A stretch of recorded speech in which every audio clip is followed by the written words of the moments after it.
Welcome to Lowe's Company's third quarter 2024 earnings conference call. My name is Rob, and I'll be your operator for today's call. As a reminder, this conference is being recorded.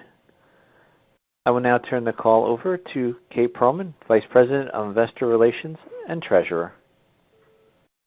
Thank you, and good morning. Here with me today are Marvin Ellison, Chairman and Chief Executive Officer, Bill Boltz, our Executive Vice President, Merchandising, Joe McFarland, our Executive Vice President, Stores, and Brandon Sink, our Executive Vice President and Chief Financial Officer.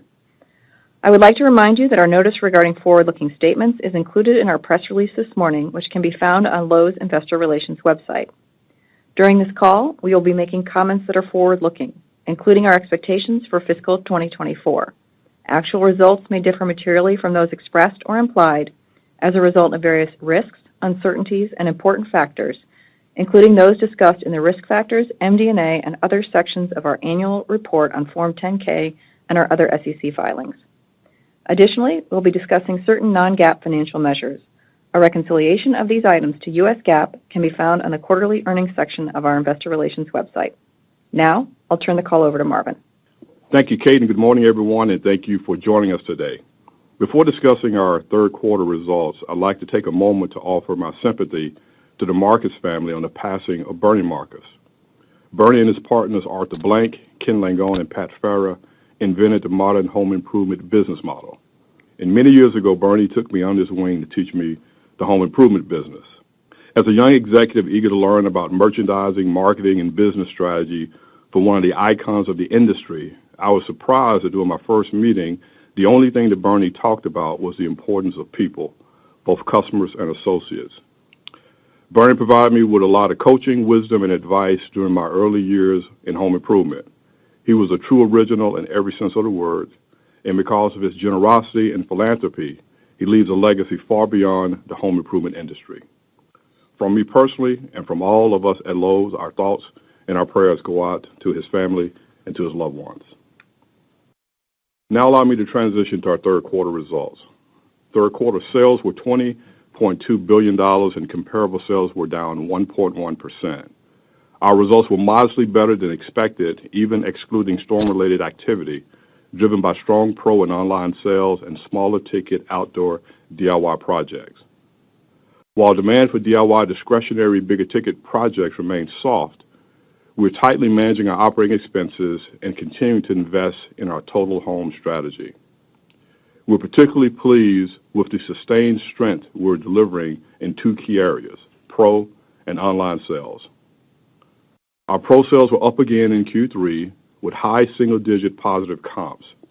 This growth is being driven by the investments we've made to better serve the small to medium-sized pro, which is our core pro customer.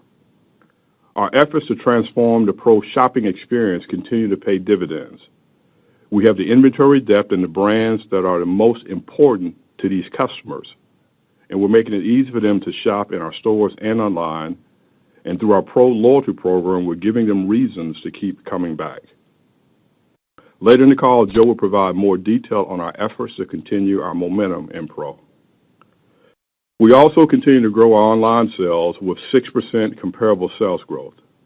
We've increased both online conversion and traffic, including a double-digit increase in traffic on our Lowe's mobile app.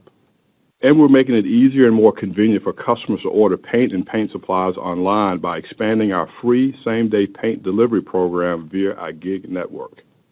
And as a reminder, paint remains the number one home improvement project. So we've added more brands and products to our same-day delivery options so customers can get what they need to finish their projects faster, delivered right to their home or job site. Customers are also leveraging our new in-store mode in the Lowe's app, which gives them product information at their fingertips. Through the app, they're able to quickly access product details, reviews, and in-stock information, and they can more easily navigate the store to find what they're looking for. And if they don't see the exact product they need on the shelf, they can shop on the app right within the aisles of our stores for a larger selection of products and finishes from our extended aisle on Lowes.com. Another way we're driving traffic both online and in-store is through our My Lowe's Rewards loyalty program, which we just launched in March. This free program is designed to reward DIY customers for choosing Lowe's over other retail competitors for their home improvement needs. Customers are engaging in the program to take advantage of new member-only offers, earn My Lowe's money, and use their rewards.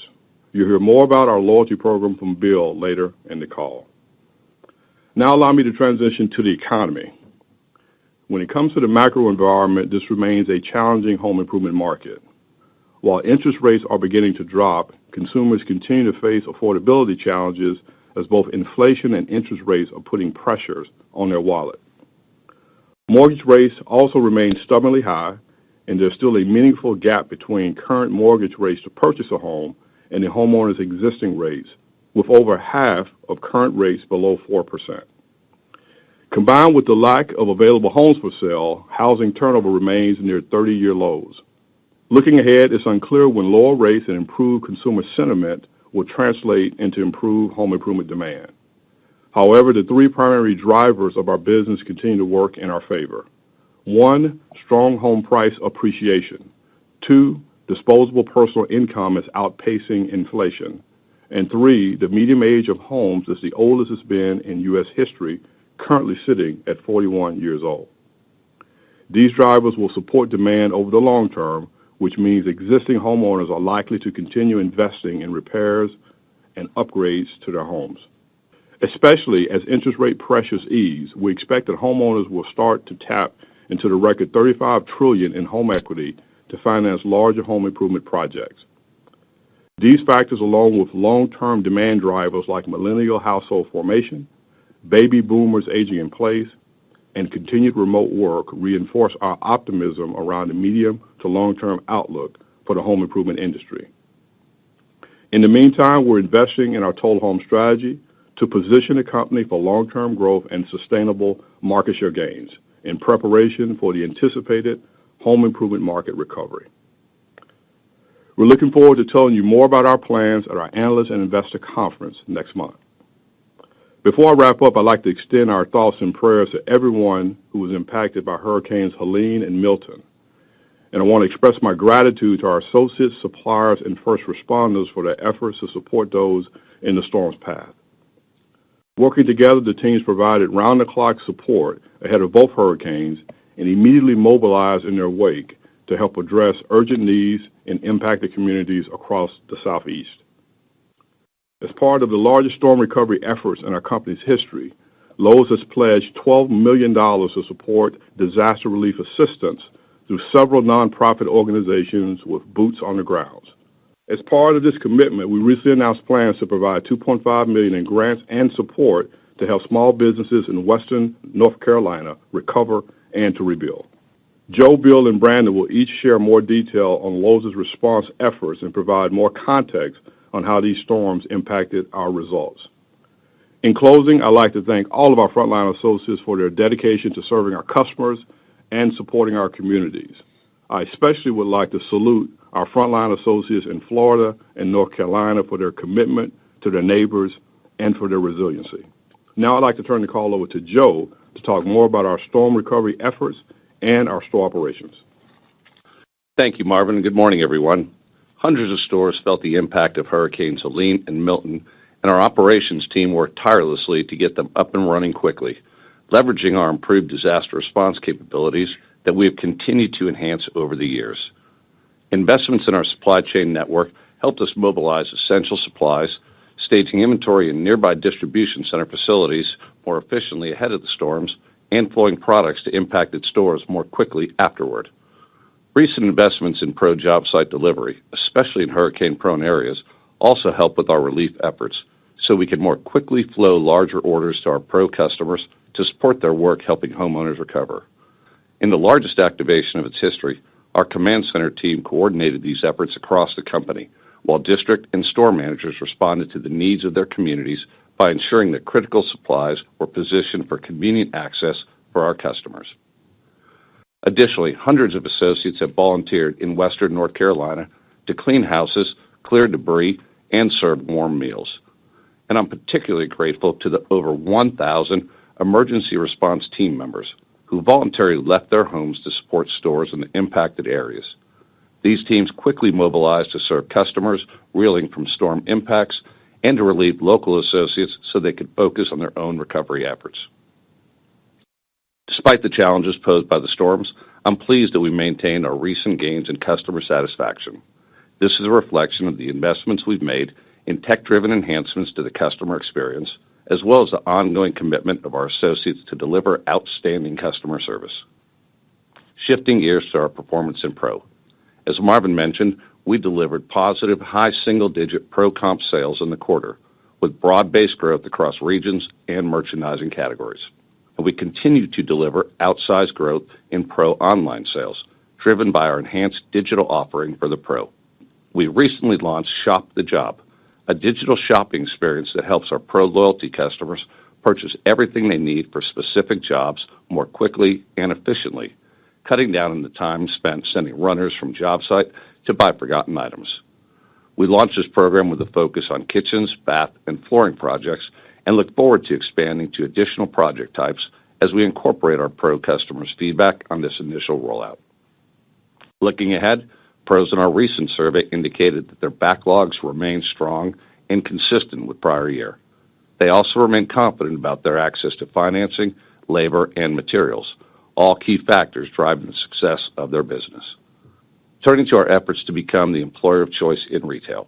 A few weeks ago, we concluded our annual engagement survey, a critical component of our proactive associate listening strategy.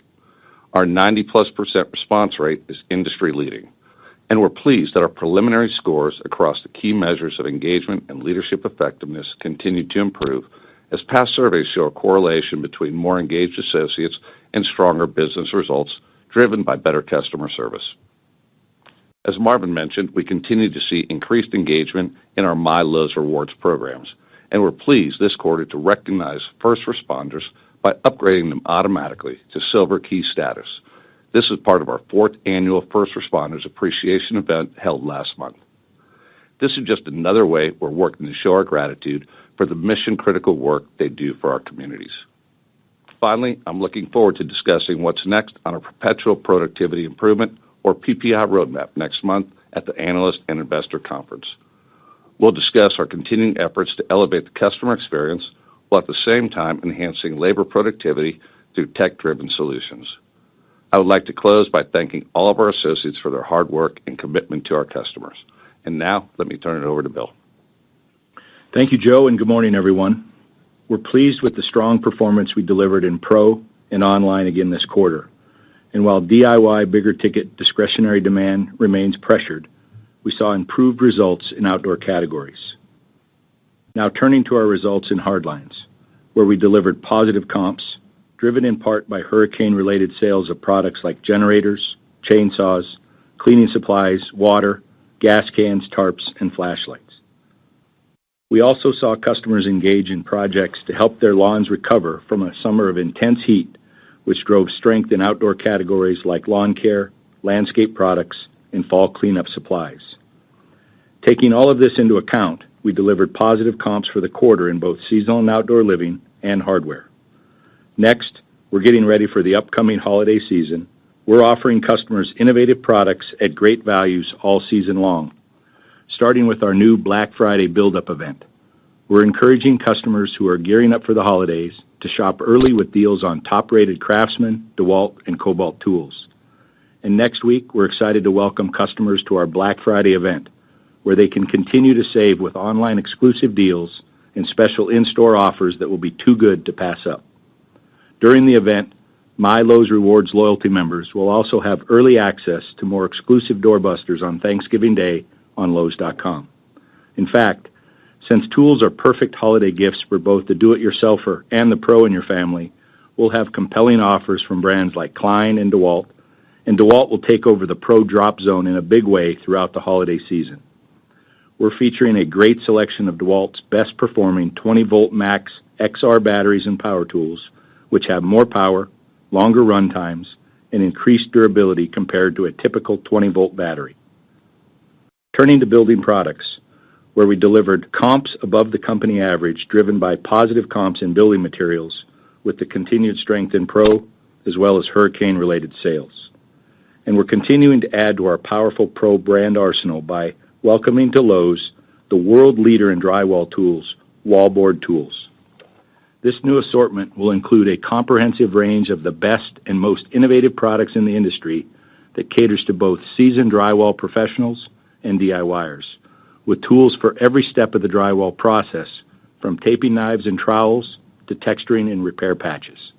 We're also pleased to introduce the Pella Steady Set interior installation system, an innovative way for pros to install windows from the inside. It's faster and safer than exterior installation because installers now won't have to carry a window up a ladder. This innovative solution turns a 3-day installation into a 1-day job and reduces ladder time by 70%. This will be a game changer for pros, making it easier than ever for them to provide high-quality window installation while cutting down on labor expense. Shifting now to home decor. We continue to see ongoing pressure in DIY bigger ticket discretionary projects in categories like flooring, kitchen and bath, and decor. In appliances, third quarter comps improved slightly from our Q2 trends, driven by growth in average ticket size. We delivered positive comps in laundry, partly driven by the expansion of the new all-in-one washer and dryer units and integrated wash towers. These new and exciting products are driving growth in laundry and reflect the customer's willingness to trade up for innovation and new products. Another example of consumers responding to innovation is in refrigeration, with LG's new Zero Clearance line, which has a hinge system that allows homeowners to install the refrigerator in tight spaces and still fully open both doors with virtually no extra clearance needed. Finally, we're pleased to see continued momentum in our MyLowe's Rewards loyalty program, with promising results in key performance metrics like repeat purchases, average order value, and penetration of loyalty member purchases. And we're now leveraging the insights we gain from our loyalty program to transform our marketing with tailored offers by anticipating what customers need next. And we're reminding them to take advantage of their MyLowe's money, sending them tailored offers to entice them to return and shop categories we know they've shopped before. We're also giving members exclusive access to new product launches like Best Customer Events and Doorbusters. In October, we launched our first ever Member Week with offers across categories like appliances, kitchens and bath, paint, and more. For the first time, we now have the ability to drive our own event schedule for our DIY customers. Instead of being tied to the calendar, we can now create events when we see an opportunity to drive excitement, traffic, and sales. In closing, I'd like to thank our supplier partners and merchants for their hard work and shared commitment to ensuring we have the right brands and the right assortment for our DIY and pro customers. And I'd like to recognize 2 of our suppliers for their support of our storm recovery efforts. Starting with Niagara Water. This team sent more than 700 truckloads of additional bottled water from their plants outside of our typical network, in many cases turning around our orders in less than 24 hours to help us serve our customers in need. And also Furman Power Equipment. They source generators from all around North America to get them to our stores and our customers in the hardest hit areas, where their warehouse crews worked literally overnight and through the weekends to ensure our emergency orders arrived in less than 24 hours.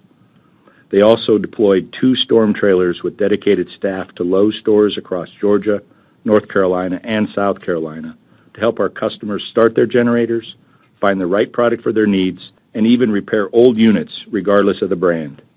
I want to thank them and all our suppliers who stepped up to help during this difficult time. And now I'd like to turn the call over to Brandon. Thank you, Bill, and good morning. Beginning with our Q3 results, we generated GAAP diluted earnings per share of $2.99. In the quarter, we recognized a pre-tax gain of $54 million on deferred consideration associated with the 2022 sale of our Canadian retail business. Excluding this benefit, we delivered adjusted diluted earnings per share of $2.89. My comments from this point forward will include certain non-GAAP comparisons that exclude this benefit where applicable. Third quarter sales were $20.2 billion, with comparable sales down 1.1%. We estimate the demand generated by hurricanes Helene and Milton positively impacted comp sales by roughly 100 basis points. Excluding the storm-related lift, sales came in modestly better than expected, driven by continued strength in pro and online, as well as smaller outdoor projects as customers work to address the impact of intense summer heat on their outdoor living spaces. Comparable average ticket was up 0.2%, driven by strength in pro, an increase in average ticket for appliances, and sales of storm-related products. Comparable transactions declined 1.3% as continued softness in DIY discretionary projects was partly offset by growth in pro transactions. Our monthly comps were down 3.3% in August, down 1.2% in September, and up 1.3% in October as hurricane-related sales positively impacted the second half of the quarter. Gross margin was 33.7% of sales in the third quarter, up slightly from prior year. Gross margin benefited from ongoing PPI initiatives, which were largely offset by continuing supply chain investments and storm-related pressures, which included mixed pressure from lower margin products like generators, chainsaws, and lumber, incremental transportation costs to expedite product into affected areas, and inventory losses from damages in multiple locations. Adjusted SG&A of 19.2% of sales delevered 86 basis points versus prior year.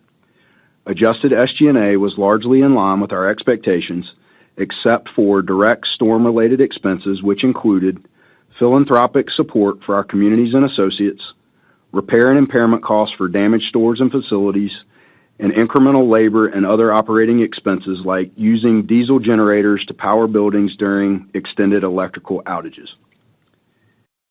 Adjusted operating margin rate of 12.3% declined 86 basis points, and the adjusted effective tax rate of 24.2% was in line with prior year.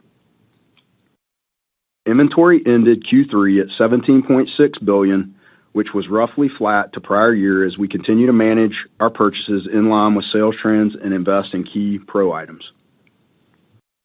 Now turning to capital allocation. In the third quarter, we generated $728 million in free cash flow. Capital expenditures totaled $571 million as we continue to invest in our key growth initiatives. We repurchased 2.9 million shares for $758 million and paid $654 million in dividends, returning over $1.4 billion to our shareholders. In September, we repaid a $450 million bond maturity and ended Q3 at adjusted debt to EBITDAR of 3.04 times, and we delivered a return on invested capital of over 31%. Now turning to our outlook. We are updating our full year 2024 financial outlook to reflect better than expected third quarter results and anticipated modest storm-related demand in the fourth quarter. While our third quarter results came in ahead of expectations, much of it was driven by hurricane-related sales, while underlying DIY demand remains pressured, especially for discretionary projects.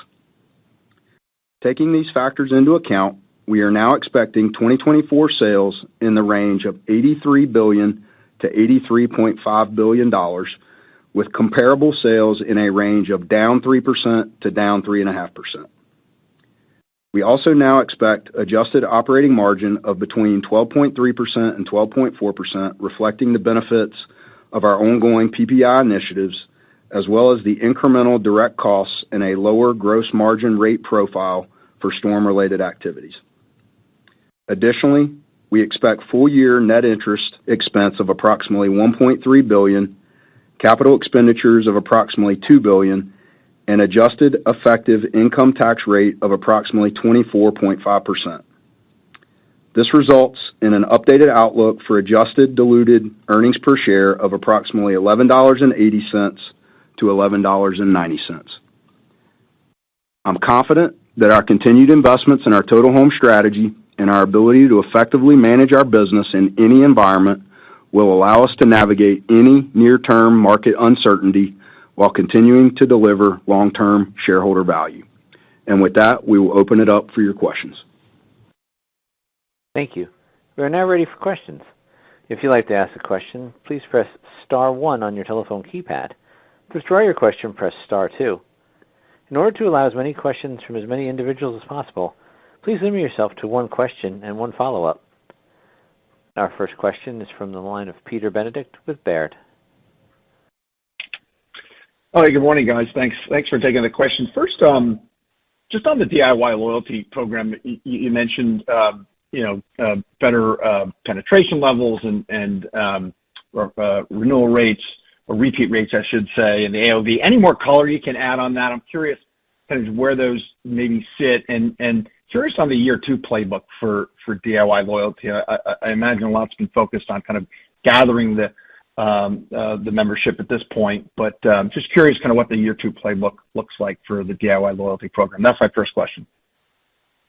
Hey, Peter, this is Marvin. I'll take your question. I would say we're really pleased with the entire program. As a reminder, we launched it in March, and we're continuing to see the membership build. This past October, we launched our first ever member week, which really allowed us to hit a record enrollment week based on that event. So all in all, we're extremely pleased. We're seeing the key metrics that really matter for loyalty program, things like repeat purchases, average order value for loyalty members, and we're also seeing a higher penetration of our loyalty members making larger purchases. Now, the caveat is that we're going to provide a lot more detail on this program, not only kind of where we are, but where we're headed at the Analyst and Investor Conference next month. As a matter of fact, it's going to be one of our key discussion topics, so we'll kind of hold off on talking about the future of the program until that time. I'll see if Bill has any other specifics on the program, just to share our degree of confidence and excitement around kind of what we're seeing thus far. Yeah, Peter, the only thing I would add is that, in my prepared remarks, I talked about, being able to offer some tailored events. And so next week, as we head into Black Friday on Thanksgiving Day, we'll give our members early access to some Milo's rewards offers. And so we're excited about that. And as Marvin mentioned, we did our first ever October member only week. And so I think that, allows us to, learn a lot, and we can now, work within our own calendar to create these, exclusive events for our members and, do some special things as we go forward. Okay, great. That's helpful. Thanks on that. My follow-up would just be around tariffs. Any way you'd want to frame kind of the exposure, and actually even more interested in just what the playbook looks this time. In the event some of the increases being tossed around come to fruition. Everybody went through this a handful of years ago. Just curious your kind of approach, your level of exposure, and your thoughts on tariffs if they are to increase here. Thanks so much. Yeah. So, Peter, this is Marvin. I'll start it off by saying a statement of the obvious, and that is it's very early, and like everyone, we're waiting to see what happens when the Trump administration actually, takes office in January.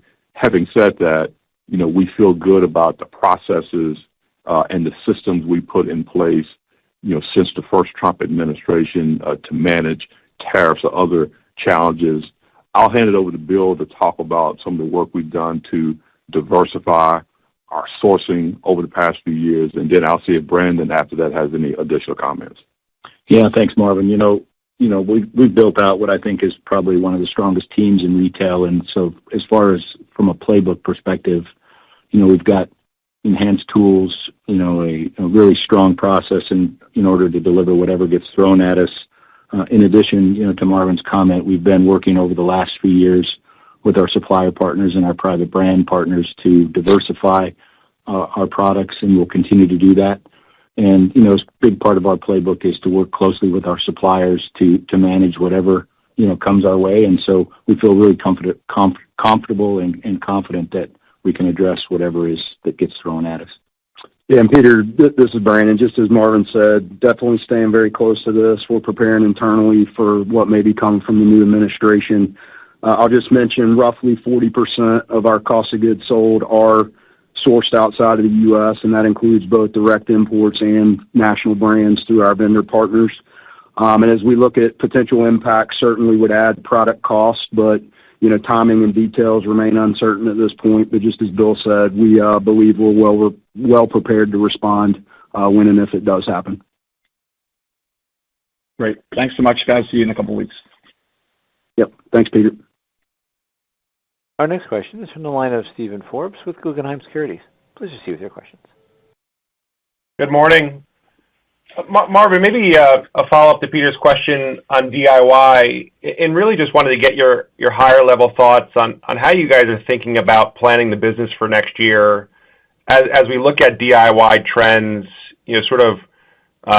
this quarter it may be showing signs of stability on a multi-year basis, or really just wanted to dig into how you guys are thinking about predicting or forecasting the DIY performance of the business, just given some of the challenging comps you've had over the past couple of years here, and if there's any sort of path or visible path to a return to sort of stability in comp as it pertains to DIY.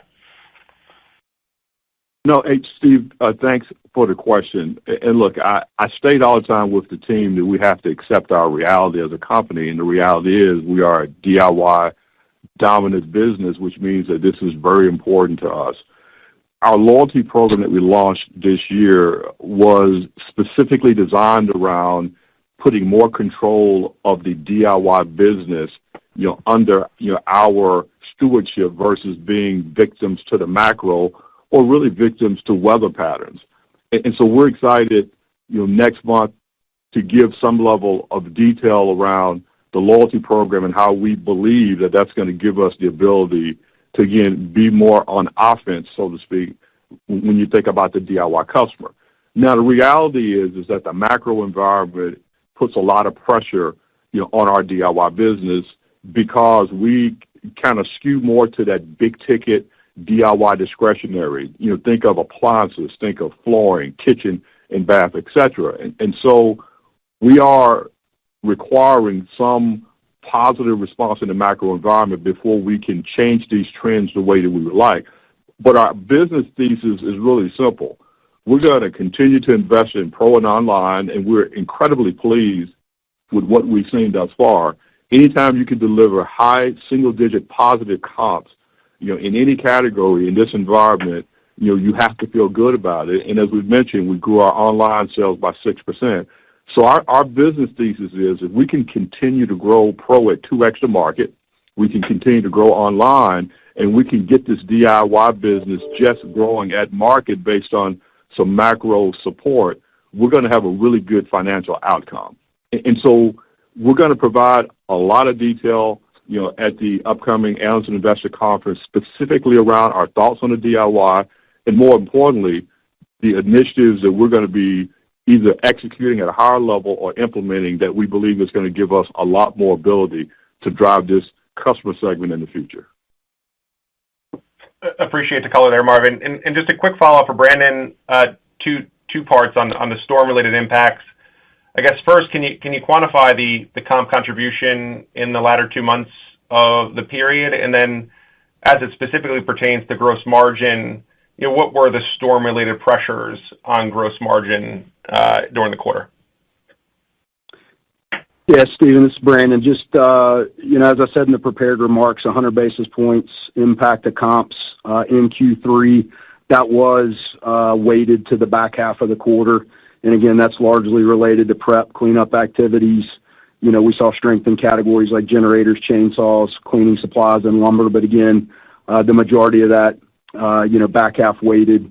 As it relates to our margins and pressure from the storms, really what we saw in terms of impacting gross margins, it's reflective of product mix. Again, categories like generators, OPE, we had incremental transportation, damaged inventory in multiple locations. And then from an SG&A standpoint, just a number of one-timers there as it relates to community support, facility repairs, store impairments, and then just some incremental OPEX to support our stores. So definitely a bit of a drag on the incremental sales, mostly isolated to Q3.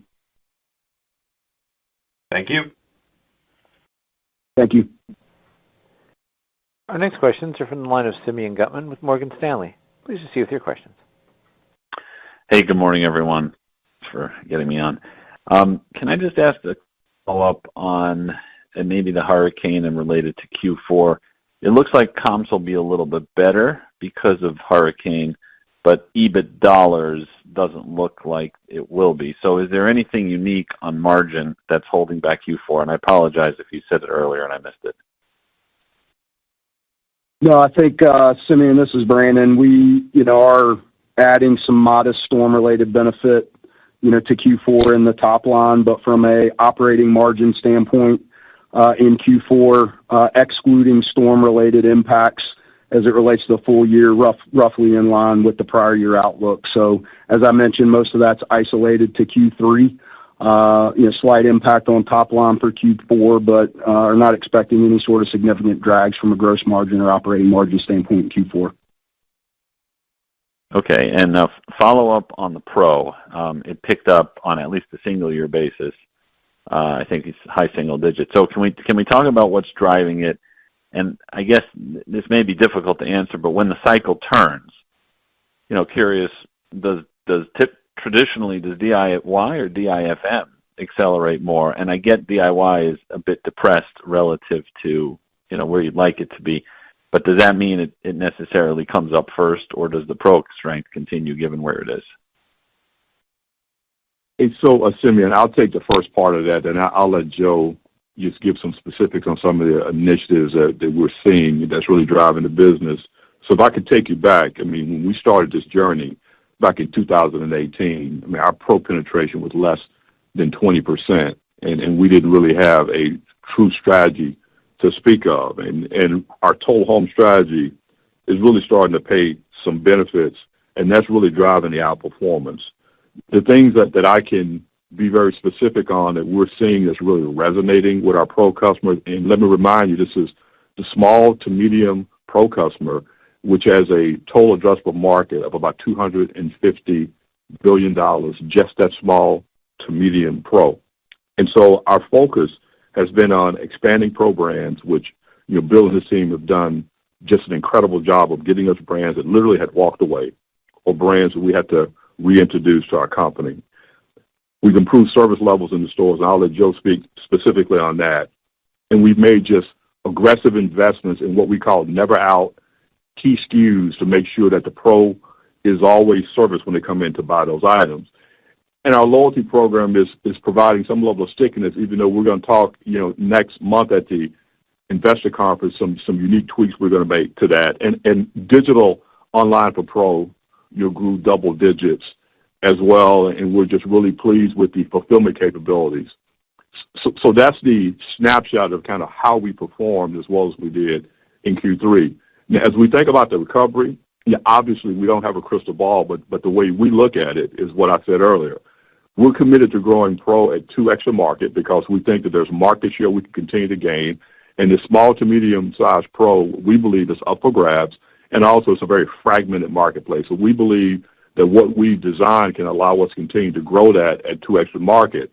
But when the market recovers, we believe that recovery is going to come in earnest in that DIY big ticket and also for that do-it-for-me customer. And those are going to be two specific topics that we're going to be very purposeful in discussing at the upcoming conference around initiatives to drive that. So when the inflection happens, we're going to be in a really good position as a company to take advantage of that inflection and have exactly what the customers need from technology and capabilities to serve them. Now, let me just transition to Joe, and he can talk specifically about some of the service initiatives in the store that's really helping us drive this Pro customer. Yeah, thanks, Marvin. Simeon, as you know, we've been focused on the Pro for the last 6 years, and it's all part of the total home strategy. And when I think about, what is driving the Pros to, choose Lowe's today, and we talked a lot about the tools we continue to provide to the Pro, the easy in and out, the investments we're making in our outside sales teams, and more specifically, as you think about our Pro fulfillment centers that we've been focused on across the country. And so these allow us to use these facilities in a dual purpose, and we're very pleased about the survey from Q3. The Pros backlogs continue to have a lot of strength. They continue to remain healthy, really focused on smaller projects, and we feel that our ability to service this Pro is taking share. Thank you very much. Our next questions are from the line of Christopher Horvers with J.P. Morgan. Please proceed with your questions. Thanks, guys, and good morning. So I'm going to try to go after the DIY question a little bit of a different way. It looks like DIY was maybe down 4. The first half was down about 7. Was this in line with your expectation? And then thinking forward, if you went back to post the financial crisis, there's a lot of small update projects like paint, some appliance replacement, maybe some decor items and needs. So as you look ahead, how does the progression of DIY over the year influence your view on not only like when DIY flips, but how it flips? And do you think that this next cycle, especially considering where rates are, looks like that past period of 2010 to 2013? Yeah, Chris, this is Brandon. I'll just speak to, high level DIY performance and this kind of ex-hurricane for the quarter. I would say our trends that we saw largely were, in line with our expectations.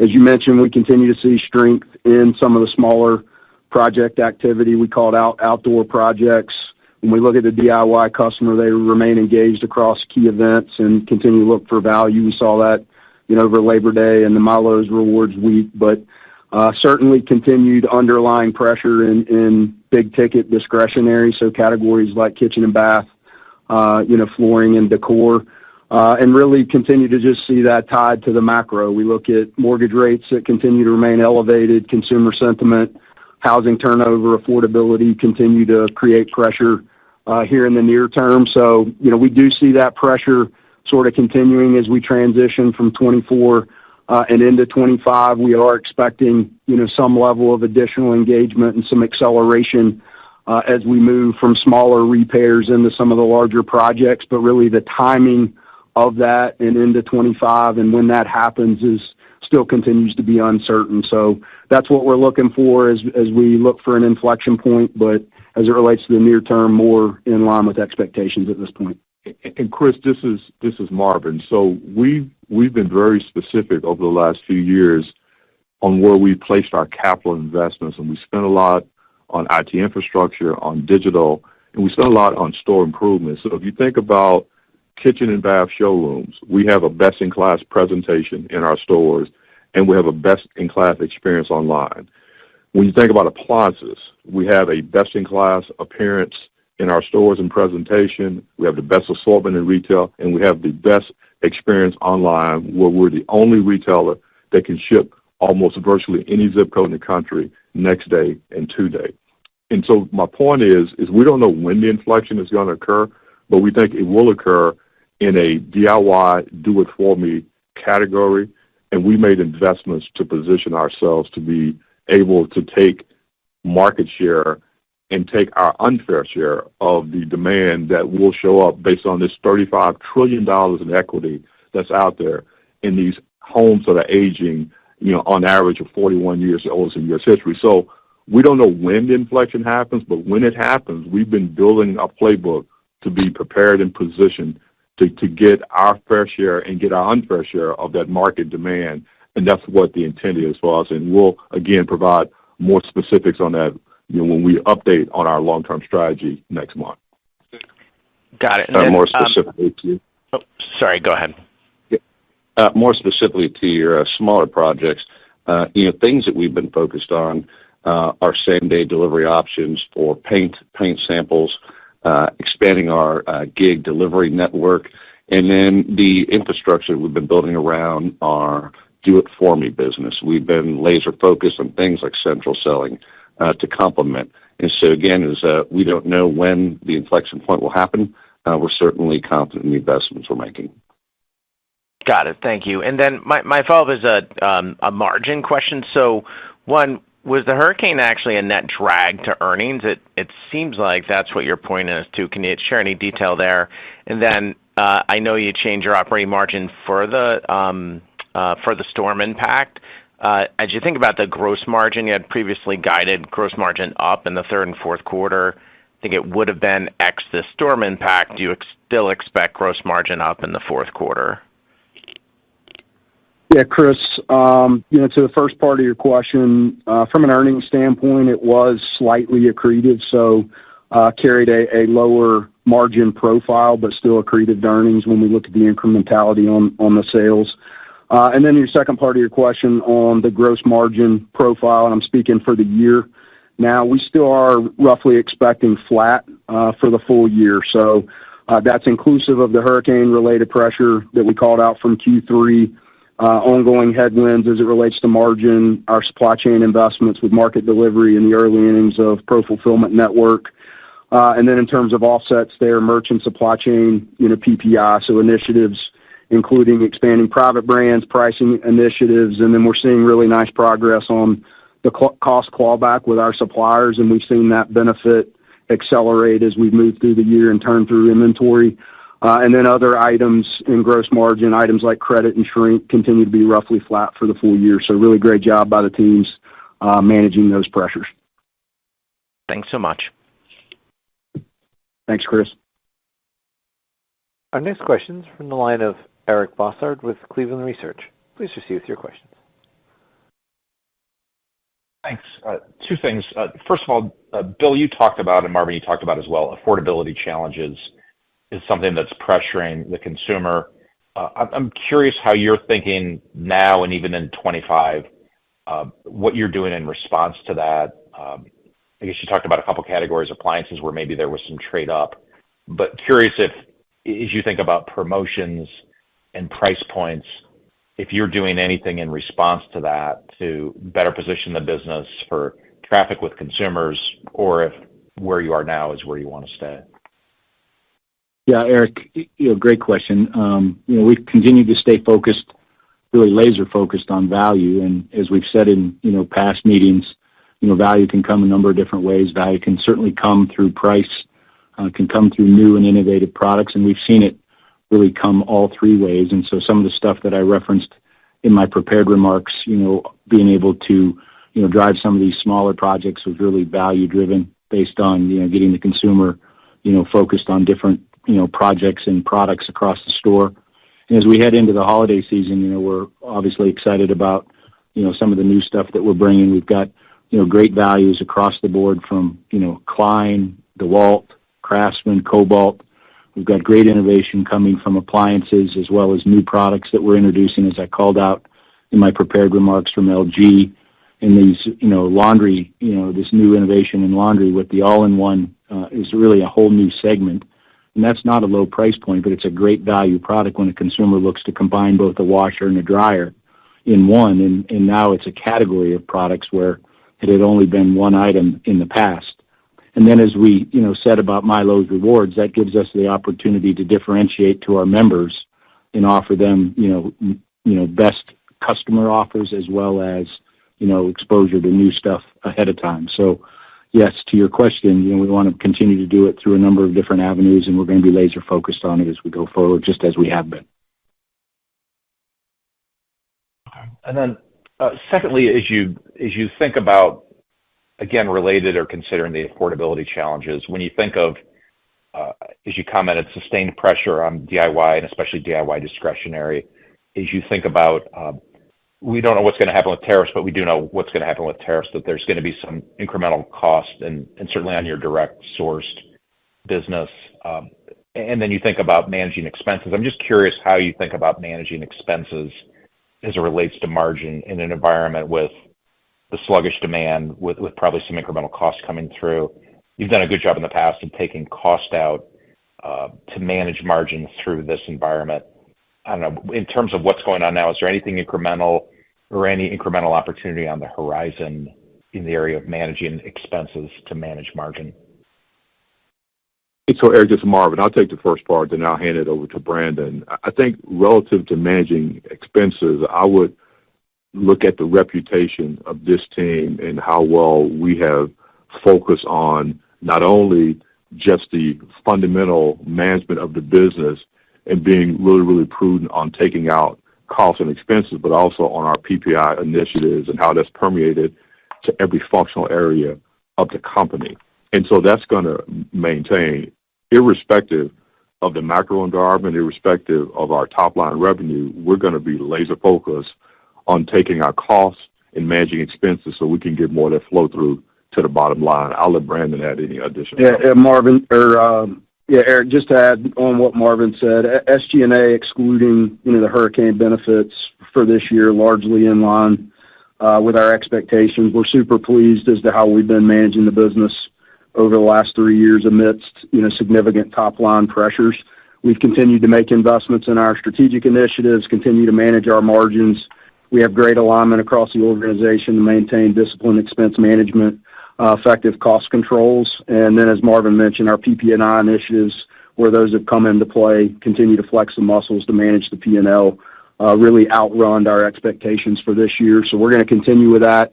We have next inning of PPI initiatives we're going to talk through in December as we look ahead and continue to be pleased with the progress that we're making there on SG&A. Thanks. Thank you. Our next question is from the line of Karen Short with Melius Research. Please proceed with your question. Hey, thanks very much. Just two questions. The range in 4Q is very wide when I look at operating profit growth and margin expansion specifically. So maybe can you talk to that a little bit? And then I don't know where your philosophy is on breaking out storms just going forward, but can you give an impact of the storms specifically on October? So Karen, I'll talk about your first question on the range, and really as it relates to operating margin and EPS, just a function of the 50 basis point range that we have for top line. Again, that assumes no improvement underlying macro pressures. We still expect big ticket DIY pressure kind of across both ends of the range. And then really when we look at Q4, weather can be volatile. The timing, kind of intensity of storms can impact demand. And we also have, one less shopping week between Thanksgiving and Christmas, which, this year could create some volatility. And that could impact how, kind of holiday demand plays out. So we try to be prudent in setting those expectations and allowed for a bit of that uncertainty as it relates to the top line range, and that's reflected in the operating margin and EPS. And then I think to the second part of your question, we're comfortable giving the guidance on the storm-related impact for the full quarter, the 100 basis points, and we're not going to get into the details of breaking that out by month. Okay, and then just my follow-up as it relates to your Analyst Day. Are you still thinking about a format that gives 3 scenarios, or is that maybe too complicated? Yeah, Karen, we're excited for Analyst Day. We will provide an update on financial expectations, one for the home improvement market, and then as you mentioned, we're also looking forward to sharing some initial scenario planning views for 2025 and beyond. So we are preparing to have that discussion here in a few weeks. Okay, thanks very much. Thank you, Karen. Our next question is in the line of Seth Sigman with Barclays. Please proceed with your question. Hey, good morning, everyone. Just a couple of margin follow-up questions. So if you could just update us on the vendor clawbacks, just the progress with that. It'd be great if we could quantify the benefit this quarter. And if you could just remind us, is this a one-time step up, like kind of building up through this year, and then we should expect, more gradual gains from here as part of some of the processes you've put in place, or any other way to think about that? Thank you. So, Seth, this is Bill. I'll take the first part, and I'll let Brandon have the second part of this. But I think it's important to remind everybody that, cost management is an ongoing process that the teams are always involved in. And, we're obviously pleased with the progress that we've made this year to help reduce costs and, claw some of those back. And as we've talked about before, really appreciate the support of our supplier partners in order to do that. And then we're looking to, invest, those, some of those dollars to remain competitive in the market as it relates to price, using it to drive traffic and sales on, seasonally relevant offers that make sense, as well as investing in marketing and in-store merchandising efforts so that we can put that money to work. But yeah, ongoing efforts, and will remain an ongoing effort as we go forward. Yeah, and Seth, just as it relates to quantification of that, I would just say meeting our expectations as we outlined at the beginning of the year. And we did know it was back half loaded. So as we've made progress with our suppliers taking cost out, we expected that to flow through inventory and positively impact gross margin more significantly as we move through the back half of the year. But also, as Bill mentioned, we're continuing to invest in traffic driving initiatives. That could be through better offers, reduced price, investments in advertising. So it's going to kind of be sprinkled across different areas of the P&L at different times of the year. But just in terms of our overall goals that we set out at the beginning of the year, really nice progress against that. And Seth, this is Marvin. I'll just add just one additional comment. When I arrived here, cost discussions with suppliers were emotional conversations with no internal data. And we've now built out a team, we've built out systems, processes that are data-driven with component costs, with raw material costs, and with a very detailed analysis that gives Bill's team and Brandon's team the ability to sit down and have very data-driven conversations with suppliers relative to any cost increase or cost clawbacks. And to Bill's point, this will be ongoing. It will be ongoing based on a much more robust process that we have in place that we didn't have before. And that's one of the main reasons why, as we get into this unpredictability of a tariff environment, we're going to be very positioned to manage that as well as any other retailer in the world.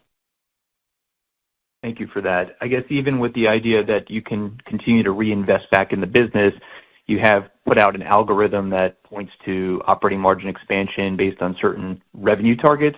As you think about next year, you're going to be lapping a lower gross margin in the first quarter. You'll be lapping some of these incremental hurricane costs, although I guess net you've had a positive impact to EBIT. But I'm just curious, has your view changed at all about the operating leverage in the model, the type of comp you need to get that break even or operating leverage? Thank you.